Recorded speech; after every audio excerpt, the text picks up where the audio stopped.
It is estimated that there are more than 1.3 billion tobacco users worldwide, which represents 22.3% of the total global population. Over 80% of these tobacco smokers are mostly residing in low and middle income countries like Latin America, Asia, and you guessed right, here in Africa.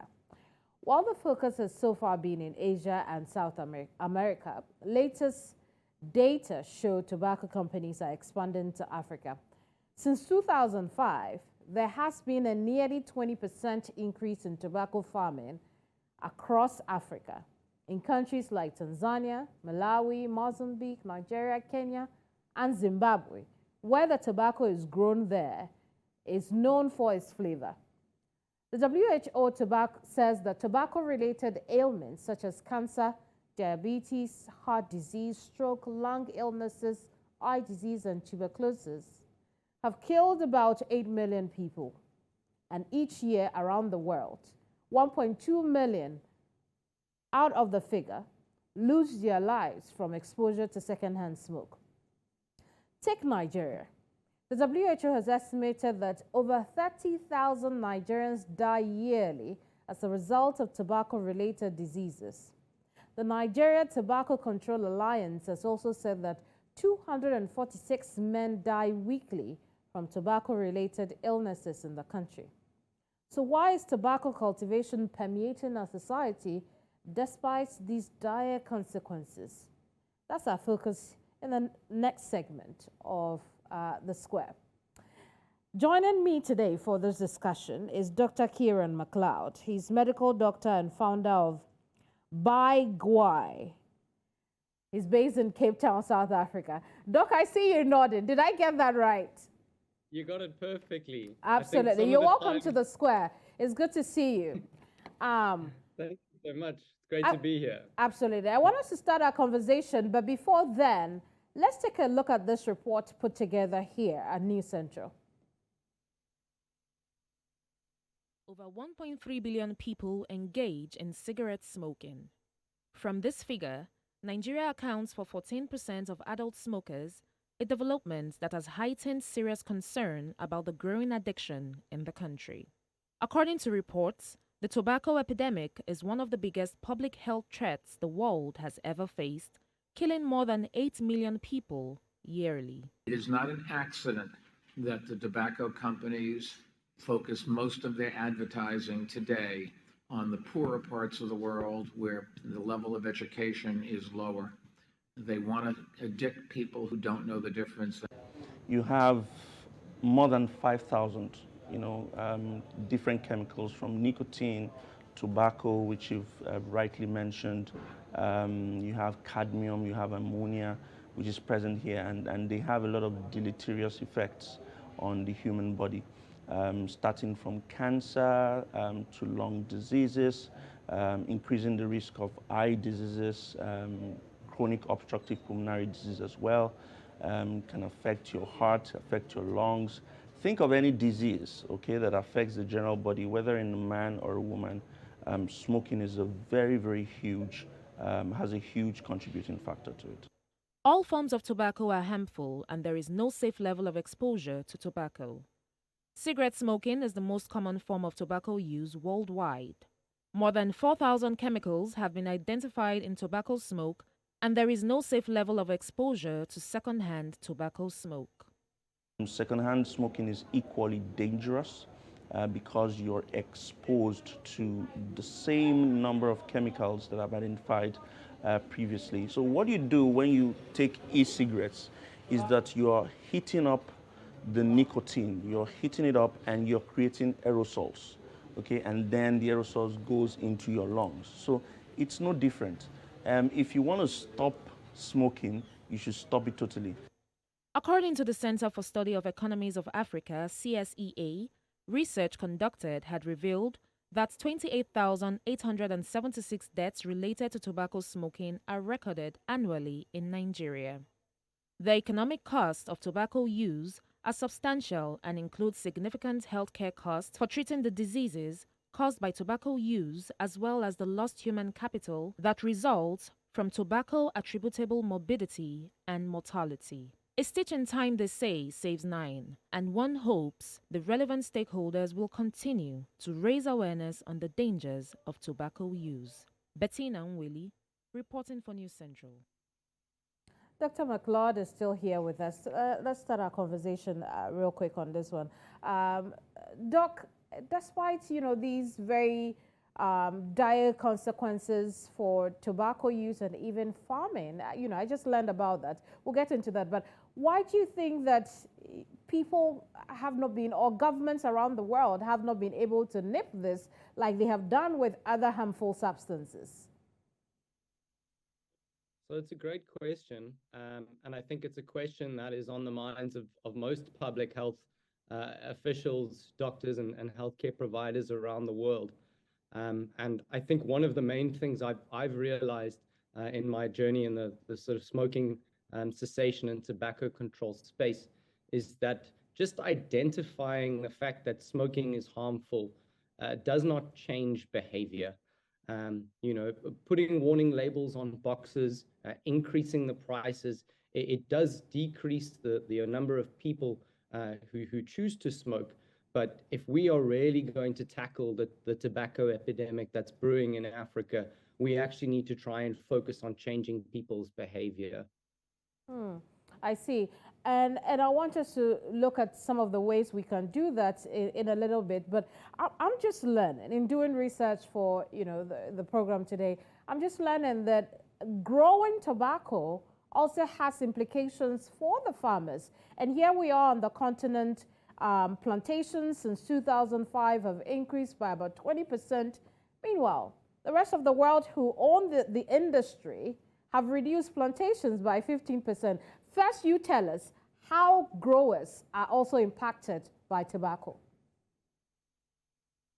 So yeah, I think it's been very much the topic of conversation for World No Tobacco Day this year, with the focus or the theme for the celebration this year being "We need food, not tobacco." And I think it's important that we bring these issues to light. Most people feel that smoking is just something that impacts our bodies, our lungs, our hearts, but in actual fact, it's having a detrimental effect on our environment, firstly, and also on food security in these low and middle income countries where tobacco, as you say, is predominantly grown, and obviously the amount of land that has been kind of made available to tobacco farmers has increased substantially over the last few years. Right, so let's get into it. How can we help first users? What are some of the tools we should employ across governments on the continent in order to help users to quit? So I think, look, there's not going to be a single approach that works for every country. And I think the most important thing is that we need an approach that addresses the problem both at a governmental level or a national level, as well as the level of the healthcare systems, and then of course for the individuals themselves. And so that's where it comes, where we want to actually have people working together. So our economists, working hand in hand with the medical doctors, with the counselors who are actually working with individuals as well. I think there are steps that have been taken in the right direction from a regulatory standpoint, so increasing taxation on cigarettes, plain packaging, and obviously restricting things like advertising and where cigarettes can be sold. But I think that, as I said, the real thing that we need to focus on is on an individual level. Perhaps you could use South Africa as an example. How is it going so far there? What are some of the what is the approach at the individual level in South Africa? Very, very limited at this stage, I'm afraid. So as I said, there's a lot of work that's been done kind of from a macroeconomic perspective, but not a huge amount that's being done on the individual level.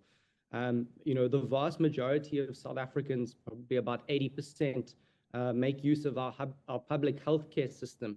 And so far, we only have one tobacco smoking cessation clinic in the country, in the public healthcare sector, and that's located at Groote Schuur Hospital in Cape Town, South Africa. And so really, there's not enough being done on the individual level, and it's challenging. All healthcare systems are strained for resources. We don't have the personnel, we don't have the skills to really bring in and create a dedicated program to help the individual. But I do believe that there is some hope, with the use of digital tools and the advent of telemedicine, where we can actually help people who may not be able to access those clinics physically, can access them virtually. I see. And one of those digital tools is, what you have, by Gwai. First, tell us what Gwai means. What is it? So Gwai is it's not just a South African, but I think just a Southern African slang term for a cigarette. Yeah, as I said, it was just one thing to kind of make the brand a little bit more local. But our approach is very much to try and make, smoking doesn't need to be us sitting here telling you how bad it is and kind of forcing you out of your habit. We're trying to make quitting a bit more fun and enjoyable. People are far more likely to respond to a program that's kind of fun to use than if it's just somebody telling them, that they're going to die in 5 or 10 years and, what they're doing to their body, etc. Very well. So how does By Gwai work? So we use a combination of methods. So we like to kind of combine some behavioral economics or behavioral science frameworks into the design of our app. We make a use of cognitive behavioral therapy activities, which have been shown to help us kind of understand the thoughts behind our behavior, and how we can obviously change our behavior and our thoughts relating to that behavior. And then as part of it, there's a telemedicine component where we help people access things like nicotine replacement therapies, so Champix, Wellbutrin, which are some medications that have been shown to just make quitting that little bit easier. So really just giving people a simplified program and approach, rather than letting them do the guesswork and try a million different techniques at the same time. I see. Is this app available outside South Africa or for users outside South Africa? So at present, our app, unfortunately, is only available in South Africa. We're still a very young and small company, but we are hoping to expand out into Africa in the near future. I do think that there is a dire need for these kinds of services in Africa. A lot of economists agree that sub-Saharan Africa and the sort of Middle East and North Africa are likely to be the next epicenter of a tobacco epidemic. And so I think it's important that we can get these services out to people, or to the people who need them, as soon as possible. I see. How many success stories would you say that, has come about because of the approach you're using with the digital tool By Gwai? So look, there've been a number of success stories, and I think a lot of learnings along the way as well. It's challenging to get people to engage in the program, but what we've seen in those who really do engage with the program, go through week by week, completing those activities, logging their cigarettes and cravings, is that we've had success rates in the sort of 75 to 80%, which we're really happy about. But the challenge is really just getting those users who are not engaging to actually increase that level of engagement so that our success can grow even more. But I do think that we're not the only organization that has been using digital tools to help people change their relationship with tobacco.